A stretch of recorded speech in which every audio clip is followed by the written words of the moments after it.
Hello guys, welcome back to the channel. तो आज हम एक्सप्लेन करेंगे 2004 में रिलीज हुई मूवी पीएस को। मूवी स्टार्ट होते ही हम देखते हैं हमारी मूवी की मेन कैरेक्टर लुइस को।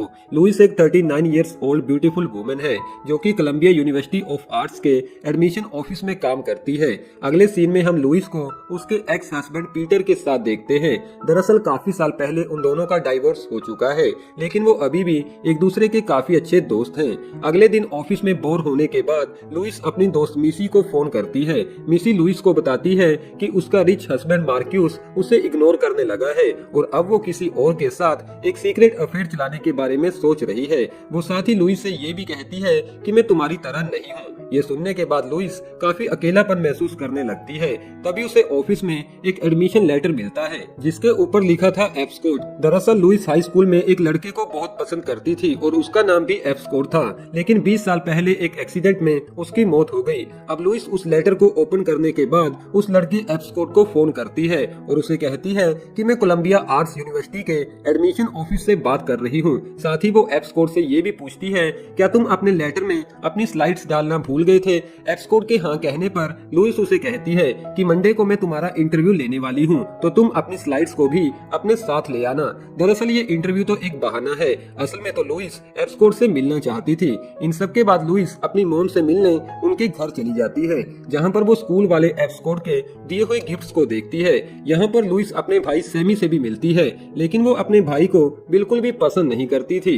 अब मंडे को लुइस ऑफिस में एप्सकोड के आने का वेट कर रही थी, लेकिन स्कॉट वहाँ आने में थोड़ा लेट हो जाता है। इन बीच लुइस अपनी दोस्त मिसी को फोन करती है और उससे स्कूल वाले स्कॉट की हैंडराइटिंग के बारे में पूछती है। हम आपको बता दें कि स्कॉट के मरने से पहले लुइस की बेस्ट फ्रेंड मिसी ने स्कॉट को लुइस से छीन लिया था। अब थोड़े टाइम बाद स्कॉट लुइस के ऑफिस में आ पहुंचता है। यहाँ पर लुइस उसे देखते ही काफी हैरान हो जाती है, क्योंकि वो दिखने में और उसके बात करने का तरीका बिल्कुल पुराने स्कॉट जैसा ही था। इंटरव्यू खत्म होने के बाद लुइस स्कॉट से कहती है कि चलो हम कहीं बाहर चलते हैं, जहाँ पर मैं तुम्हें यूनिवर्सिटी के बाकी के रूल्स को भी समझा दूंगी। स्कॉट के एग्री करने के बाद लुइस स्कॉट को लेकर अपने घर चली जाती है। यहाँ पर स्कॉट लुइस से कहता है कि मैं तुम्हारी पेंटिंग बनाना चाहता हूँ, और साथ ही वो लुइस को टच करने लगता है। एक दूसरे के काफी ज्यादा करीब आने के बाद उन दोनों के बीच कुछ रोमांटिक सीन भी क्रिएट होते हैं। लुइस इन मोमेंट्स को काफी ज्यादा एंजॉय करती है, क्योंकि उसका अकेलापन अब दूर होने लगा था। जिसके बाद स्कॉट अपनी मॉम को फोन करता है और उन्हें कहता है कि मेरा इंटरव्यू पूरा हो चुका है, मैं जल्द ही घर वापस आ जाऊंगा। लुइस स्कॉट से कहती है कि मुझे प्रॉमिस करो कि तुम कल रात मुझसे फिर से मिलोगे। जिसके बाद स्कॉट शावर लेने चला जाता है और लुइस वापस अपने ऑफिस में चली जाती है। यहाँ पर हम देखते हैं कि लुइस अब काफी खुश है, जिससे मिसी को भी लुइस पर शक होने लगता है कि शायद लुइस किसी लड़के को डेट कर रही है। अब शाम को लुइस और पीटर एक साथ समय बिताने लगते हैं। यहाँ पर पीटर ड्रिंक के नशे में लुइस को बताता है कि उसे एक बीमारी है, हब्स की बीमारी, जिसे दूर करने के लिए वो अलग अलग लड़कियों के करीब आता है, और ये सब वो तब से करता आ रहा है जब से उन दोनों की शादी हुई थी। ये सुनने के बाद लुइस काफी ज्यादा सैड हो जाती है और पीटर को अपने घर से बाहर भी निकाल देती है। अब अगली शाम स्कॉट लुइस से मिलने उसके घर आता है, जहाँ पर वो देखता है कि लुइस काफी सैड थी। स्कॉट के पूछने पर लुइस उसे अपने और अपने एक्स हस्बैंड के बारे में बताती है, तो स्कॉट लुइस से कहता है कि पीटर तुमसे झूठ बोल रहा है, क्योंकि उसे पता चल गया होगा कि तुम किसी और लड़के को डेट कर रही हो, और अब वो तुम्हें वापस अपने पास लाना चाहता है। इन सब के बाद वो दोनों डिनर के लिए एक रेस्टोरेंट में चले जाते हैं, जहाँ से वापस घर आने के बाद लुइस स्कॉट को अपने स्कूल वाले बॉयफ्रेंड के बारे में बताती है, लेकिन वो यहाँ पर स्कॉट को अपने बॉयफ्रेंड का नाम नहीं बताती। जिसके बाद फिर से उन दोनों के बीच एक रोमांटिक सीन क्रिएट होता है, और अगली सुबह जैसे ही लुइस नींद से जागती है तो वो देखती है कि स्कॉट वहाँ से जा चुका था। जिसके बाद लुइस अपनी मॉम के पास उनके घर चली जाती है और उन्हें बताती है कि पीटर ने मुझे धोखा दिया है।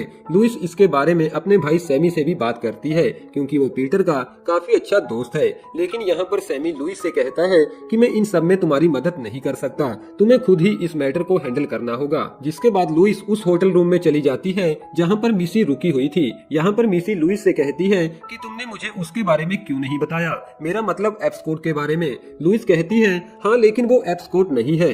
तो मिसी कहती है कि मुझे लगता है एप्सकोड पुनर्जीवित हो चुका है, क्योंकि उसकी आवाज बिल्कुल एप्सकोड जैसी थी।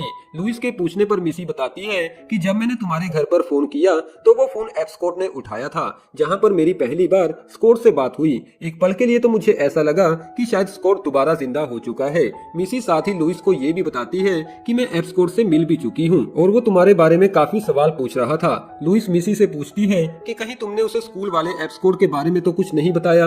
मिसी कहती है नहीं, मैंने उसे स्कूल वाले कोड के बारे में कुछ नहीं बताया। यहाँ पर लुइस मिसी से काफी जेलस फील कर रही थी क्योंकि उसने पहले भी एप्स कोड को उससे छीन लिया था और अब वो फिर से वैसा ही कर रही है। अब लुइस गुस्से में वहाँ से जाती हुई मिसी से कहती है कि मैं स्कोड को सब कुछ सच सच बता दूंगी। आगे हम देखते हैं कि एप्सकोड पहले से ही लुइस का इंतजार कर रहा था। लुइस के पूछने पर स्कोड कहता है कि मिसी ने मुझे कॉल कर बोला था कि तुम किसी इम्पोर्टेंट मैटर पर मुझसे बात करना चाहती हो। तो यहाँ पर लुइस स्कोड को स्कूल वाले स्कोड के बारे में बताती है जो कि दिखने में और उसकी हरकतें भी बिल्कुल तुम्हारे जैसी थी। तो एप्सकोड लुइस से पूछता है कि तुम्हें क्या लगता है मैं वही लड़का हूँ जो मरने के बाद दोबारा जिंदा हो गया।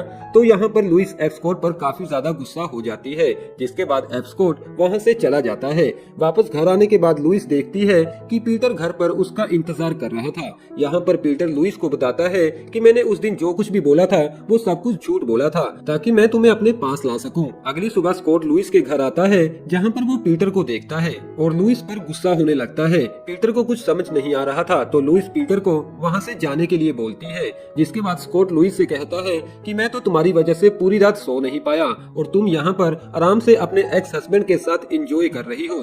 तो लुइस उसे कहती है कि कल रात हमारे बीच कुछ नहीं हुआ। जिसके बाद एप्सकोड कहता है अच्छा तो तुम मेरे साथ ब्रेकअप करना चाहती हो और सच तो ये है कि तुम मुझे नहीं बल्कि मुझ में दिखने वाली तुम्हारे उस पुराने बॉयफ्रेंड की शैडो से प्यार करती हो और मेरा नाम एप्सकोड नहीं बल्कि फ्रांसिस स्कॉट है, लेकिन सभी लोग मुझे एप्सकोड बुलाते हैं। एक बात और, कल रात तुमसे परेशान होकर मैं मिसी के पास चला गया था। इन सब के बाद लुइस मिसी के पास जाकर उसे कहती है कि कल रात तुम दोनों के बीच क्या हुआ। तो मिसी लुइस को सब कुछ सच सच बता देती है और साथ ही लुइस को एडवाइस देती है कि तुम्हें लाइफ को कॉम्प्लिकेटेड बनाने की जगह उसे एंजॉय करना चाहिए। जिसके बाद लुइस पूरी तरह से चेंज हो जाती है और काफी खुश रहने लगती है। लुइस पीटर से कहती है कि हम दोनों कभी भी एक नहीं हो सकते, तुम्हें इसे एक्सेप्ट करना ही होगा। जिसके बाद लुइस एप्सकोड को उसका ज्वाइनिंग लेटर देती है और उसे कहती है कि यूनिवर्सिटी ने तुम्हारे काम को देखते हुए तुम्हें दिया है। जिसके बाद आखिर में वो दोनों एक दूसरे को किस भी करते हैं और अपने रिलेशनशिप को कंटिन्यू रखते हैं, जहां पर हमारी ये मूवी